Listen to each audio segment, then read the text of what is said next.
बिस्मिल्लाहिर्रहमानिर्रहीम।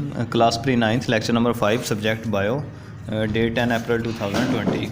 आज की हमारी diary book page number 8 to 9 हमने पढ़ना है मॉलिक्यूलर लेवल, और इसको रीड भी करना है और साथ में लर्न भी करना है। टॉपिक स्टार्ट करते हैं। टॉपिक है हमारा मॉलिक्यूलर लेवल।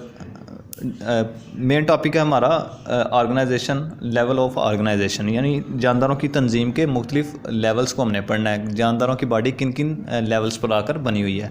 तो सबसे पहले हमने पढ़ा था एटॉमिक एंड सब एटॉमिक लेवल, यानी सब एटॉमिक पार्टिकल के मिलने से एटम्स बनते हैं। और आज हमारा टॉपिक है मॉलिक्यूलर लेवल। जब मुख्तलिफ तरह के एटम्स हैं, एलिमेंट्स हैं, आपस में ज्वाइन होते हैं तो वो मॉलिक्यूल्स बनाते हैं। एलिमेंट्स जो हैं, बायो एलिमेंट्स की बात अगर हम करें तो वो बॉडी के अंदर आज़ादाना तौर पर नहीं होते। मसलन हाइड्रोजन अकेला नहीं होता, सोडियम अकेला नहीं होता, ऑक्सीजन अकेला नहीं होता, क्लोरीन अकेला नहीं होता। तो ये आज़ादाना सेपरेट नहीं होते, आइसोलेट फॉर्म में नहीं होते, बल्कि ये किसी न किसी बॉन्ड के ज़रिए आपस में मिले होते हैं। मसलन फ़र्ज़ करें H2O की शक्ल में मिले होते हैं, और NaCl Na और Cl जो है NaCl की फॉर्म में। तो इस तरह ये किसी न किसी बॉन्ड के ज़रिए मिले होते हैं, बॉन्डिंग के ज़रिए। बॉन्डिंग की मुख्तलिफ टाइप्स हैं। बॉन्डिंग जो है वो कोवलेंट भी हो सकती है, और कोवलेंट भी और आयोनिक भी। कोवलेंट बॉन्डिंग कहते हैं जिसमें एटम जो है वो इलेक्ट्रॉन्स की शेयरिंग से मिलकर बने होते हैं। मसलन ऑक्सीजन की अगर बात करें, इसके आखिरी शेल में 6 इलेक्ट्रॉन होते हैं। इसी तरह ये हाइड्रोजन के आखिरी शेल में 1 इलेक्ट्रॉन होता है।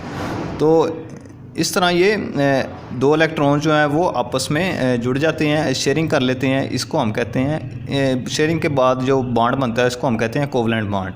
तो इस तरह एटम्स जो हैं वो आपस में, एलिमेंट जो हैं वो आपस में शेयरिंग के ज़रिए मिले होते हैं, और इसको हम कोवलेंट बॉन्डिंग कहते हैं। कुछ एलिमेंट्स जो हैं वो आयंस के ज़रिए मिले होते हैं। मसलन Na पर पॉजिटिव चार्ज होता है, Cl पर नेगेटिव।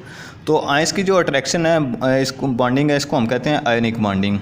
Na पॉजिटिव और Cl नेगेटिव आपस में मिल जाते हैं, ये जो बॉन्ड बना है इसको हम कहते हैं आयनिक बॉन्डिंग। तो एलिमेंट्स हैं जो बायो एलिमेंट्स, वो बॉन्डिंग, कोवलेंट बॉन्डिंग या आयनिक बॉन्डिंग के ज़रिए आपस में मिले होते हैं, और मिलकर जो स्टेबल यूनिट बनाते हैं इसको हम मॉलिक्यूल कहते हैं। मसलन इनके मिलने से NaCl बना है, तो ये हमारा एक बायो मॉलिक्यूल हो गया। इसी तरह H2O हमारा एक बायो मॉलिक्यूल। इस तरह के बेशुमार मॉलिक्यूल जो हैं वो हमारी बॉडी में मौजूद होते हैं, और इनकी बेशुमार वैरायटीज़ होती हैं। और इनकी वैरायटीज़ जो हैं वो बायो एलिमेंट्स के मुख्तलिफ तरह से मिलने पर और इनकी बॉन्डिंग नेचर पर मुश्तमिल होती है, इन्हिसार करती है। बुक से आते हैं जी। मॉलिक्यूलर लेवल है, इन organism bio elements usually do not occur in isolated form, अलग-अलग फॉर्म में नहीं होते, बल्कि कंबाइंड स्टेट में होते हैं। और किसके ज़रिए मिले होते हैं? आयनिक या कोवलेंट बॉन्डिंग के ज़रिए। The stable particle found by such bonding के बाद जो स्टेबल पार्टिकल हमें मिलता है उन्हें बायो मॉलिक्यूल कहा जाता है। मतलब मैंने अभी एग्जांपल दी NaCl की या H2O की, तो ये बायो मॉलिक्यूल हैं। अच्छा, an organism is formed by enormous number of bio molecule of hundreds of different types. कई 100 तरह के मॉलिक्यूल्स होते हैं, बायो मॉलिक्यूल्स हमारी बॉडी के अंदर। These molecules provide the building material, इनकी वजह से हमारी बिल्डिंग मटेरियल बनते हैं, यानी हमारी बॉडी बनाई जाती है। And are themselves constructed in great variety, और ये खुद जो है वो बेशुमार अक़साम के बने होते हैं, और इनके अंदर कम्प्लेक्सिटी होती है। वो कम्प्लेक्सिटी इनमें मौजूद बायो एलिमेंट्स की वजह से होती है। जब बायो एलिमेंट्स मुख्तलिफ तरह से और मुख्तलिफ बायो एलिमेंट्स आपस में मिलते हैं तो एक ग्रेट कम्प्लेक्सिटी में मिलते हैं, बायो मॉलिक्यूल्स बनते हैं, और उनकी बेशुमार वैरायटीज़ बनती हैं। तो बायो मॉलिक्यूल्स को हम क्लासीफाइड करते हैं माइक्रो मॉलिक्यूल्स में और मैक्रो मॉलिक्यूल्स में। इसकी 2 टाइप्स हैं, माइक्रो मॉलिक्यूल्स और मैक्रो मॉलिक्यूल्स।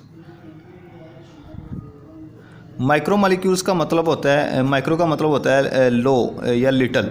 तो ऐसे मॉलिक्यूल्स जिनका मॉलिक्यूलर वेट, यानी जिसमें कम एटम्स हों, तो उनको हम कहते हैं माइक्रो मॉलिक्यूल्स। मसलन H2O हो गया जी, ग्लूकोज हो गई, sugar, these are micro molecules, क्योंकि इनका मॉलिक्यूलर वेट बहुत कम होता है, छोटे होते हैं, स्मॉल साइज़ के मॉलिक्यूल होते हैं। इसी तरह मैक्रो का मतलब होता है बड़ा, लार्ज या हाई जिसको कह देते हैं, यानी ऐसे मॉलिक्यूल्स जिनका मॉलिक्यूलर वेट बहुत ज़्यादा हो, यानी बहुत ज़्यादा एटम्स जिनमें हो, तो उनको हम कहते हैं macro molecules. For example protein thousands of amino acids की बनी होती हैं, और इसमें बेशुमार एटम्स होते हैं। इसी तरह स्टार्च है, कार्बोहाइड्रेट्स, लिपिड्स हैं, चिकनाइयाँ वगैरह, ये सारी की सारी लार्ज मालिक्यूल्स हैं, मैक्रो मालिक्यूल्स हैं। तो बायोमालिक्यूल की दो टाइप्स हैं, माइक्रो मालिक्यूल्स और मैक्रो मालिक्यूल। माइक्रो मालिक्यूल ऐसे मालिक्यूल जिनका मालिकुलर वेट कम होता है, मैक्रो मालिक्यूल्स ऐसे मालिक्यूल जिनका मालिकुलर वेट ज़्यादा होता है। तो बुक से आते हैं,